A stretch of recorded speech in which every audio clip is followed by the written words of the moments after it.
আজান হবে, আমি আর কাজে থাকবো না। আজান হবে, আমি আর কারোর সাথে বসা থাকবো না। আজান হবে, আমার বাবু যদি আমার কাছে থাকে, আমি আমার বাবার সাথে থাকবো না। আজান হবে, গোটা পৃথিবীর কোনো ব্যক্তি যদি আমাকে ডাকে, ওই ডাকে সাড়া দেব না, আগে আমি আল্লাহর ডাকে সাড়া দেব। Rose TV 24. Enjoy by listening to the Holy Quran. মুসলমান অর্থ, টাকা পয়সা আর পৃথিবীর সম্পদ নিয়ে, পৃথিবীর সম্মান, মর্যাদা, ক্ষমতা নিয়ে মুসলমান নিজেকে বড় মনে করে না। মুসলমান বড় মনে করে ঈমান নিয়ে, আমল নিয়ে। সুবহানাল্লাহ বলেন না?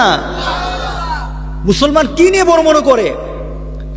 পৃথিবীতে যদি সম্পদ আর পৃথিবীর ব্যক্তিগত সম্মান নিয়ে যদি পৃথিবী মানুষ বড় হয়, তাহলে বুঝতে হবে সাহাবায়ে কেরামের কি ছিল, আমার রাসূলের ঘরে কি ছিল। যারা জান্নাতের সুসংবাদ পেয়েছে দুনিয়া থেকে, তাদের ঘরে কি ছিল? কিছুই ছিল না। কিন্তু তারা পৃথিবীর মধ্যে শ্রেষ্ঠ মানব ছিলেন, সন্দেহ নাই। কি বলেন, ঠিক আছে কিনা বলেন? ওই শ্রেণীর মানুষ হতে হবে আমাদেরকে। আমাদেরকে মুসলমান আল্লাহ বানিয়েছেন। মুসলমান হওয়ার পিছনে উদ্দেশ্য একটাই, আমাদের চাহিদা একটাই, যে আমরা মুসলমান হয়ে জন্ম নিয়েছি, শ্রেষ্ঠ আমার ধর্ম, আমার রব শ্রেষ্ঠ, আমার রাসূল শ্রেষ্ঠ, আমার কোরআন শ্রেষ্ঠ। যারা এই সব কিছু নিয়ে থাকে তারাও শ্রেষ্ঠ। কথা ঠিক আছে কিনা বলেন? তারাও শ্রেষ্ঠ। সুতরাং শ্রেষ্ঠত্বের দাবি নিয়ে আমরা কবরে যেতে চাই। কে কে রাজি আছে?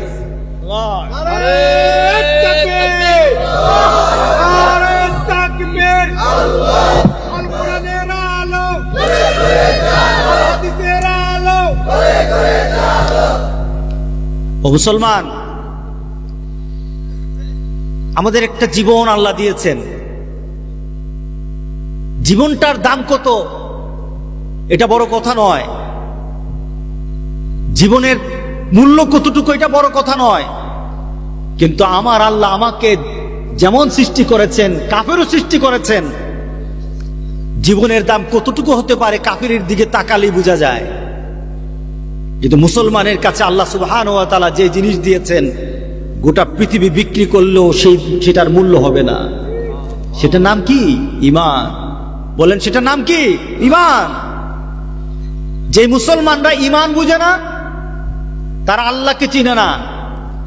যে মুসলমানরা ঈমান বুঝে না, তারা রাসূলের প্রতি তার আবেগ, ভালোবাসা, মহব্বত সৃষ্টি হয় না। যে মুসলমানরা ঈমান বুঝে না, তারা কবরে গরু ছাগলের মতো যায়, মুমিনের মতো যায় না। যেই মুসলমানরা ঈমান বুঝে না, কাল হাসরের দিন তারা নবী রাসূলের দিকে সাথে থাকবে না, তারা আবু জাহেল, আবুল হাবের সাথে থাকবে।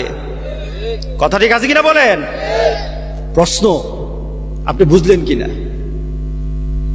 আপনি বুঝলেন কিনা? আপনাকে তো আল্লাহ ঈমান ফ্রি দিয়ে দিল, আপনি বুঝলেন কিনা?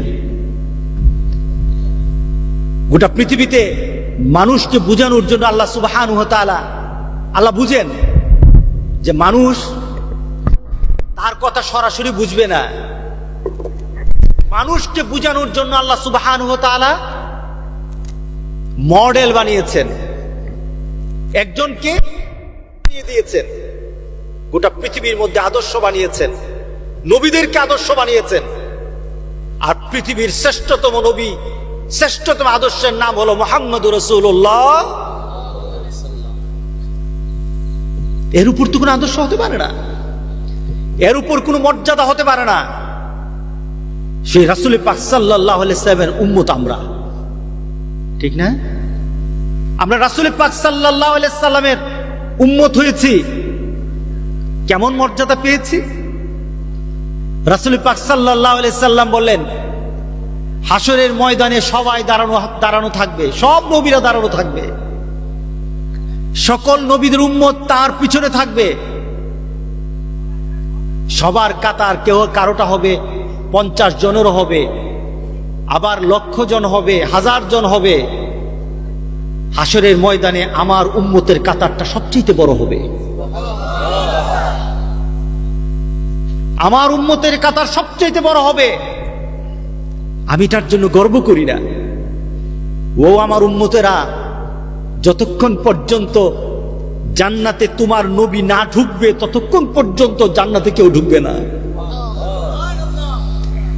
তোমার নবী প্রথম ঢুকবে, শুধু তোমার নবী প্রথম ঢুকবে না, যতক্ষণ পর্যন্ত তোমার নবীর উম্মতেরা জান্নাতে না যাবে অন্য উম্মতরা ঢুকতে পারবে না।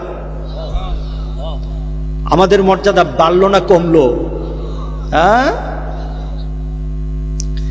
হাসরের ময়দানে সকল নবীদের একটা সিম্বল হবে, একটা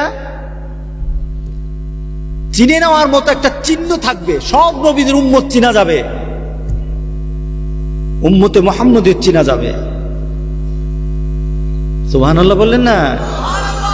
রাসূল পাক সাল্লাল্লাহু আলাইহি সাল্লাম বললেন যে হাসরের ময়দানে সকল নবীদের একটা চিহ্ন, উম্মতের চিহ্ন হবে, আমার উম্মতের একটা চিহ্ন থাকবে। বলেন তো দি, উম্মত হতে হলে চিহ্ন দরকার আছে কিনা? কার কার নাই? কার কার দরকার নাই? রাসূল পাক সাল্লাল্লাহু আলাইহি সাল্লাম বললেন যে হাসরের ময়দানে আমার উম্মতের চিহ্নগুলি হবে। মা আয়েশা সিদ্দিকা রাদিয়াল্লাহু তাআলা আনহা বললেন, ইয়া রাসূলুল্লাহ, হাসরের ময়দানে এত মানুষ হবে, আপনার উম্মতকে কিভাবে আপনি চিনে নেবেন? আপনার উম্মতকে কিভাবে চিনবেন?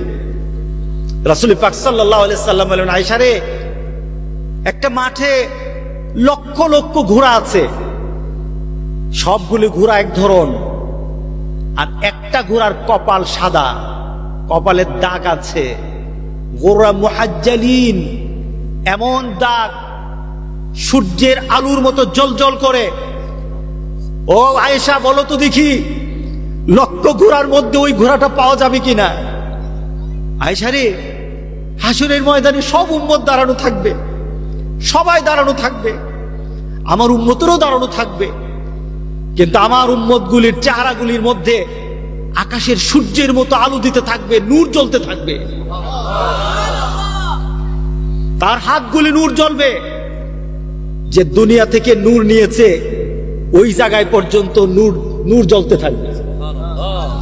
এত আস্তে সুবহানাল্লাহ বললেন? দুনিয়া থেকে যারা নূর নিবে, আখিরাতে সেই নূর রাসূলের দৃষ্টিতে পড়বে। রাতের অন্ধকারে আপনি কোথাও দাঁড়িয়ে আছেন, অন্ধকার, আরেকজন কেউ আপনাকে খুঁজতেছে, আপনার হাতে একটা টর্চ লাইট আছে, আপনার টর্চ লাইট যদি তাকে বাড়ি দেন, এভাবে টর্চ লাইটটা জ্বালান, আপনাকে পাওয়া যাবে কিনা? বলেন না, পাওয়া যাবে কিনা? মাঠের মধ্যে আপনার ছেলে একদিক, আপনি একদিক, এখন আপনার টর্চ লাইট মারলেন, মেরে ছেলেকে বললেন, এই ছেলে আমি এখানে, ছেলে দেখবে কিনা? আর অন্ধকারের মধ্যে যদি পড়ে থাকেন, টর্চ লাইটটা যদি না থাকে, আলোটা যদি না থাকে, নূরটা যদি না থাকে, তাহলে বলেন তো আপনার ছেলে জীবনে আপনি খুঁজে পাবে? পাবে না। হাসরের ময়দান বিভীষিকাময় অবস্থা, সূর্যটা মাথার উপর চলে আসবে। অমিয়া, আগামীকাল আসবে না? আগামীকাল একটু সূর্যের দিকে তাকায় থাকেন তো দেখি কেমন লাগে। সূর্যটার দিকে তাকিয়ে থাকেন, কেমন লাগে? আপনার চোখ দিয়ে কিছু দেখা যাবে না, লম্বা সময় তাকিয়ে থাকলে চোখটা থাকবে না, এত পাওয়ার।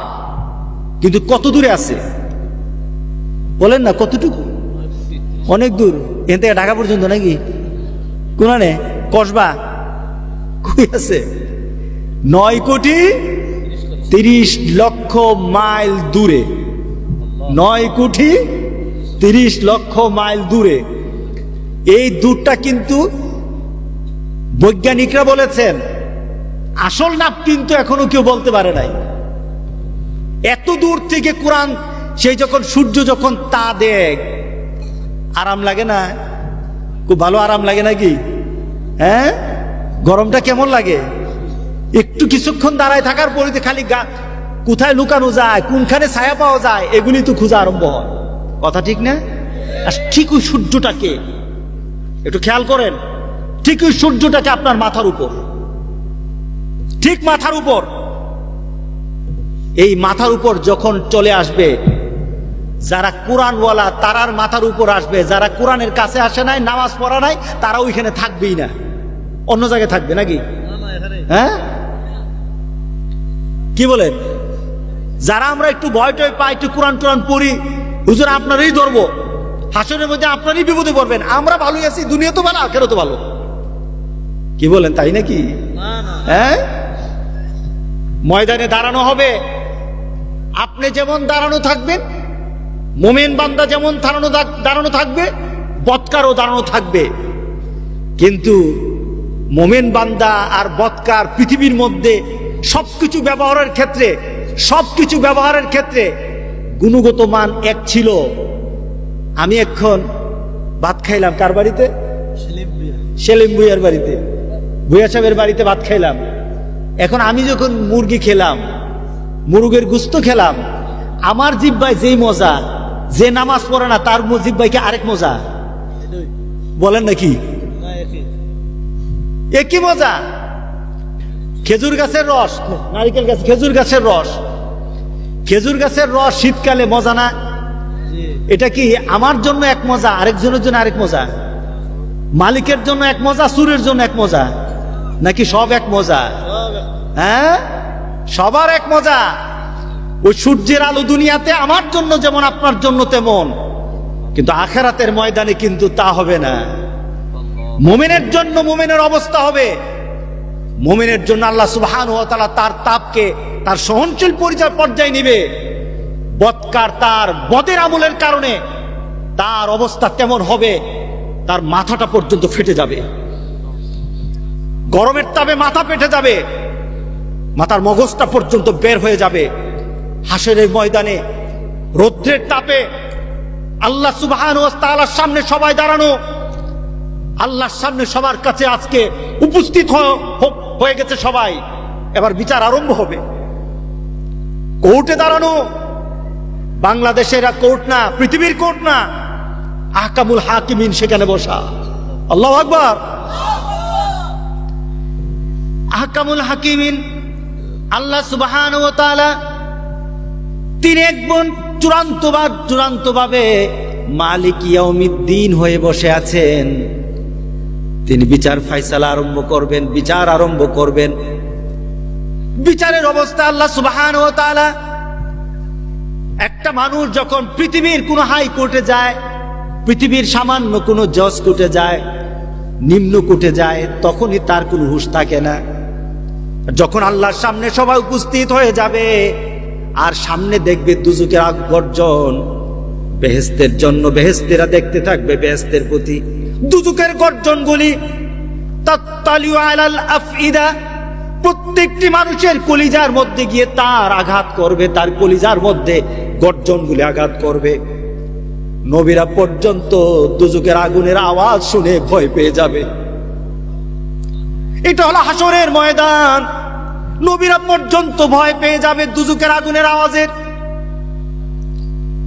সেই অবস্থায় আল্লাহ সুবহানাহু ওয়া তাআলা একটা ডাক দিবেন হাসরের ময়দানে, ও মুসলমান, কবর কিন্তু আপনার বেশি দূরে না, একটা শ্বাস ভিতরে নিলেন, হয়তো কবর ওই শ্বাসের মধ্যেই কবর হয়ে যেতে পারেন।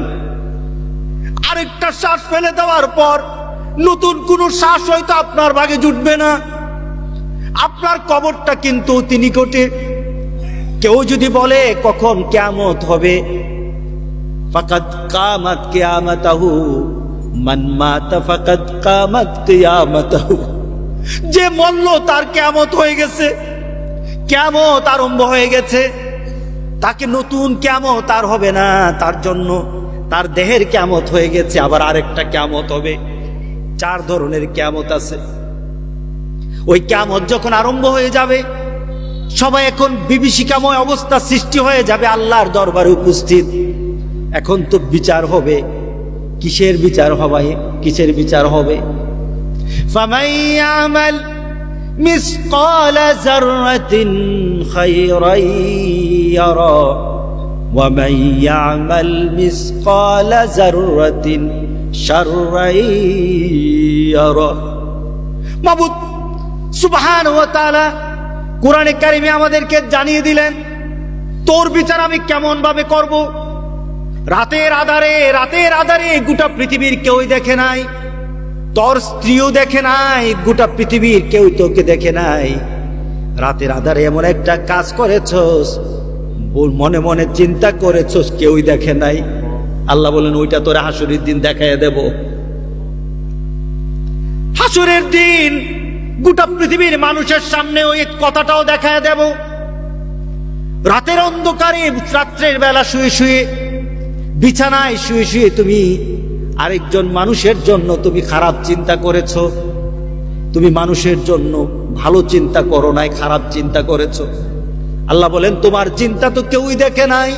পাশে স্ত্রী ছিল, স্ত্রীও টের পায় নাই, কিন্তু আরশের মালিক আমি আল্লাহ কিন্তু টের পেয়ে গেছি। আল্লাহু আকবার। আমি কিন্তু টের পেয়ে গেছি। হাসরের দিন ওই কথাটা পর্যন্ত তোর সামনে উপস্থিত করব। আল্লাহু আকবার বললেন না? আল্লাহকে চিনা দরকার আছে কিনা বলেন? হাসর বোঝা দরকার আছে কিনা বলেন? আল্লাহু আকবার, আল্লাহু আকবার। আফসোস হবে, আফসোস করবেন, আফসোস করবেন। ওই আফসোসের কথা আজকে কোরআনের যে আয়াত তেলাওয়াত করলাম, এই আফসোসের কথা আছে। হাসরের ময়দানে গিয়ে কিছু আফসোস করবে লোক। কি করবে? আফসোস করে করে বলবে, আরে আমি কি করলাম রে, ইয়া লাইতানি কুনতু তুরাবা, আরে আমি কেন মাটি হই না। আজকে আমি কি জবাব দেব আল্লাহর দরবারে? আমি তো কিছু নাই, আমি তো কিছু করি নাই। আমি আল্লাহর সামনে কেমনে দাঁড়াবো? আমি যদি মাটি হয়ে যেতাম। আল্লাহু আকবার, আল্লাহু আকবার, আল্লাহু আকবার। আমি যদি মাটি হয়ে যেতাম। এভাবে চিৎকার করে করে সবাই বলবে যে আমি যদি মাটি হয়ে যেতাম। আবার কেউ বলবে কাদ্দামতু লিহায়াতি, নিজের আমলনামা দেখবে, নিজের জীবনটা দেখবে। আমি যে বললাম নূর নাই, তার সাথে নূর নাই, তার সাথে নূর নাই। এখন নূর ছাড়া কবরে গেছে, নূর ছাড়া হাসরে দাঁড়াইছে। এখন হাসরের ময়দানে দেখে নিজের মধ্যে নূর নাই। এখন আল্লাহর সামনে কেমনে দাঁড়াবো? প্রস্তাব তো নাই।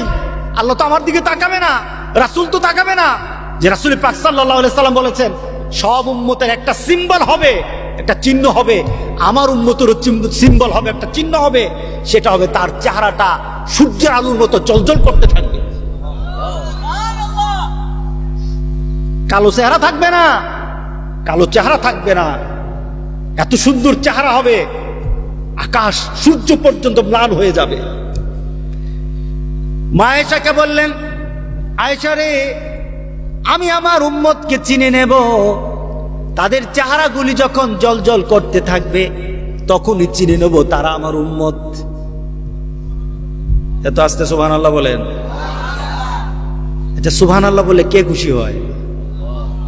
আর যত মিছিল মিটিং করতেছেন, কে খুশি হবে? নেতা খুশি হবে, কেন কেউ খুশি হবে। রাগ করবেন না, কোন নেগেটিভ সেন্সে বলতেছি না। আপনার নেতা আপনার প্রতি খুশি হবে, যে কোনো ধরনের নেতা খুশি হবে। এই খুশিতে আপনি কি পাবেন বলেন তো? আর আল্লাহরে যদি খুশি করতে পারেন কি পাবেন বলেন তো দেখি? সুবহানাল্লাহ বললেন না?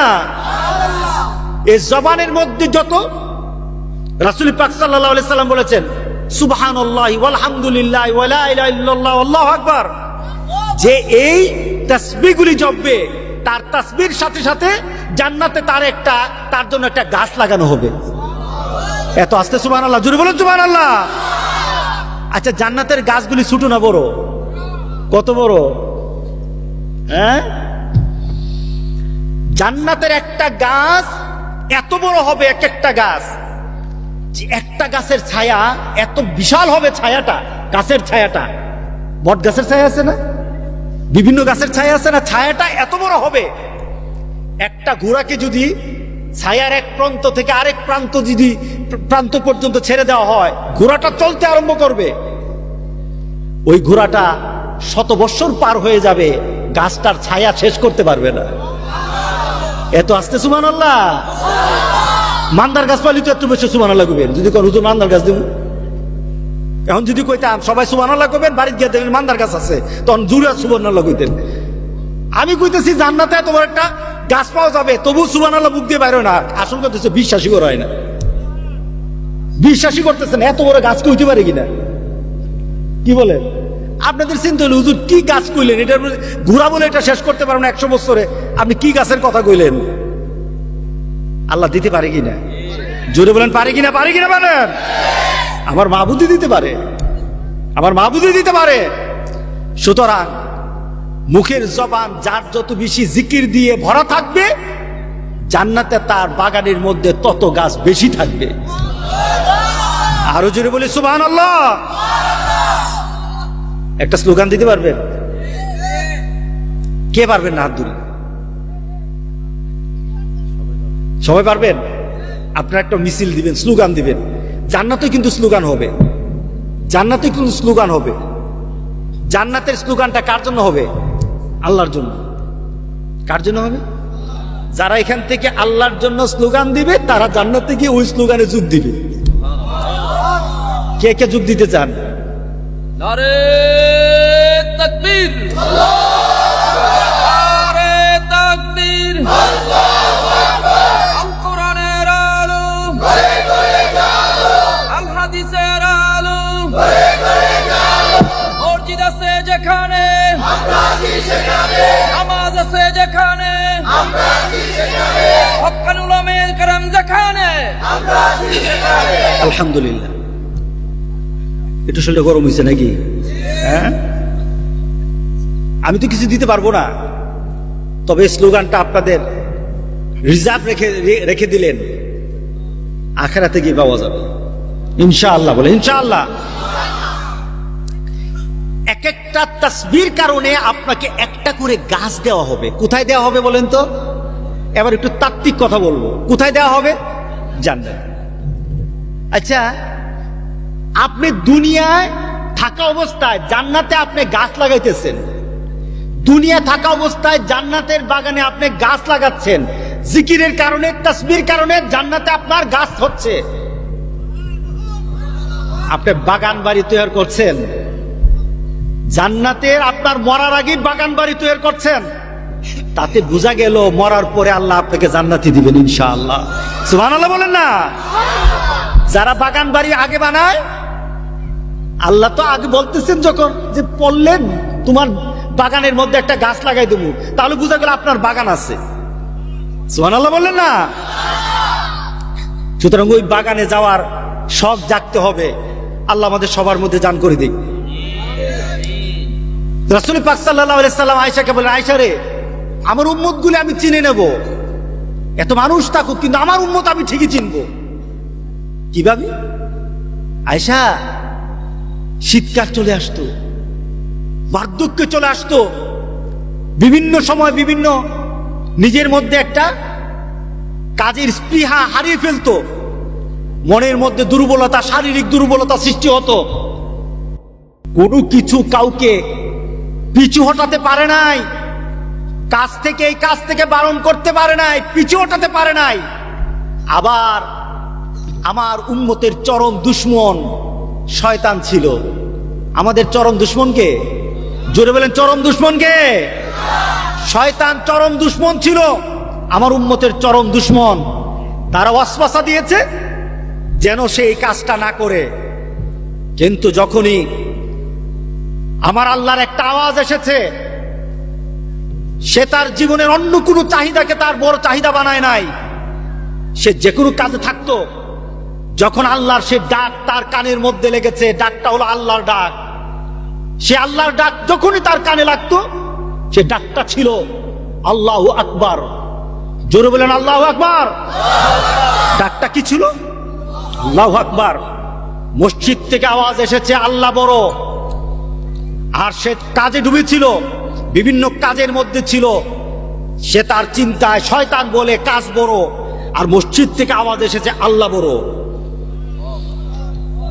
সে নিজের মধ্যে যুদ্ধ করেছে, নফসের সাথে যুদ্ধ করেছে। তার আত্মা বলে বসে থাক, তার আত্মা বলে বসে থাক, আত্মা বলে কাজ কর, আত্মা বলে এখানে যা, আত্মা বলে এটা কর।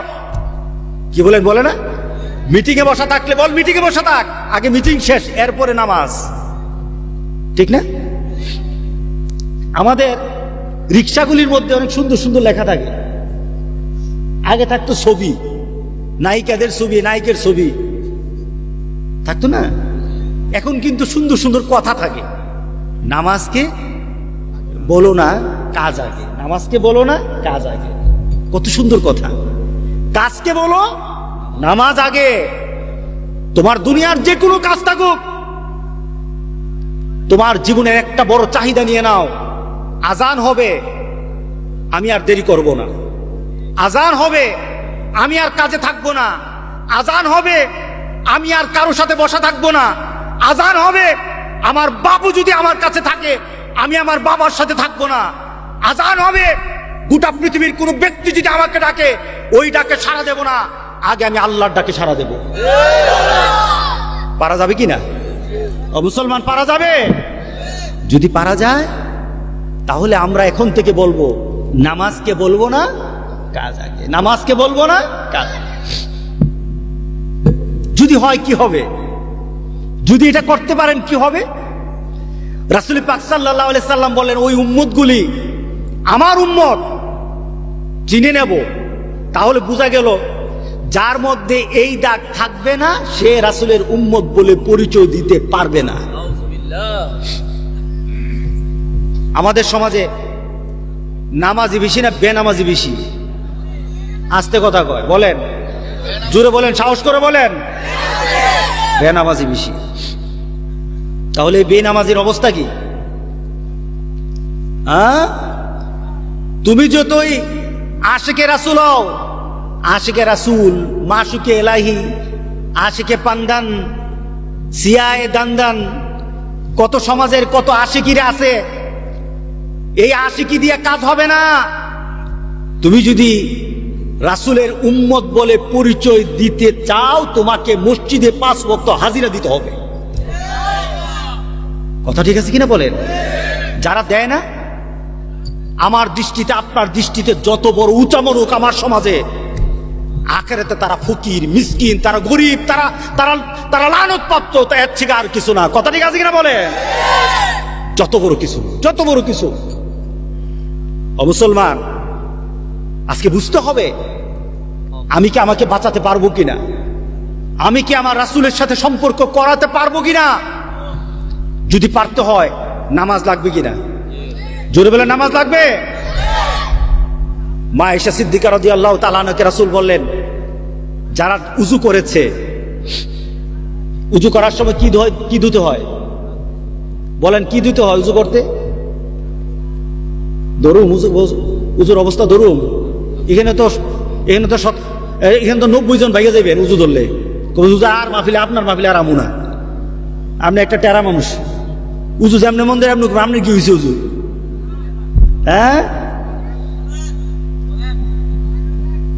উযুতে কি করতে হয় বলেন? উযুর ফরজ কয়টা সবাই জানেন? জি না, সবাই জানেন না। যারা বলছে ওই যে সবগুলি চেহারা চিনি, সবগুলি নামাজির চেহারা, নামাজির চেহারাই আলাদা। সুবহানাল্লাহ বলেন। সীমাহুম ফি উজুহিম মিন আসারিস সুজুদ। যারা নামাজ পড়ে, একটা লোক অনেক ফর্সা, নামাজ পড়ে না, তার চেহারার মধ্যে ফর্সা হোক, কিন্তু তার চেহারার মধ্যে নূর নাই। কথা ঠিক আছে কিনা বলেন? আরেকটা চেহারা কালো, কিন্তু 5 ওয়াক্ত নামাজ পড়ে, চেহারার দিকে তাকায় দেখেন, নূর আর নূর আছে তার মধ্যে, তার মধ্যে নূর আর নূর আছে। আপনি নামাজ পড়তে গিয়ে যখন উযু করলেন, মুখটা ধুইলেন, হাতটা ধুইলেন, রাসূল বলেন, যারা শীতের রাত্রিতে আর উযু করতে গিয়ে হাতটা সুন্দর করে ধুয়ে নেয়, কাল হাসুরের দিন আল্লাহ এটাকে আর হাত রাখবে না, এটা নূর বানাই দিবে। ওই নূর আমরা চাই। আপনি আখিরাতে গিয়ে আল্লাহর সামনে কেমনে দাঁড়াবেন, রাসূলের সামনে কেমনে পরিচয় দিবেন? আপনার সাথে নূর নাই, আপনার সাথে নূর নাই। রাসূল পাক সাল্লাল্লাহু আলাইহি সাল্লামের সাথে আমরা যদি পরিচিত হতে হই, তাহলে নামাজ লাগবে।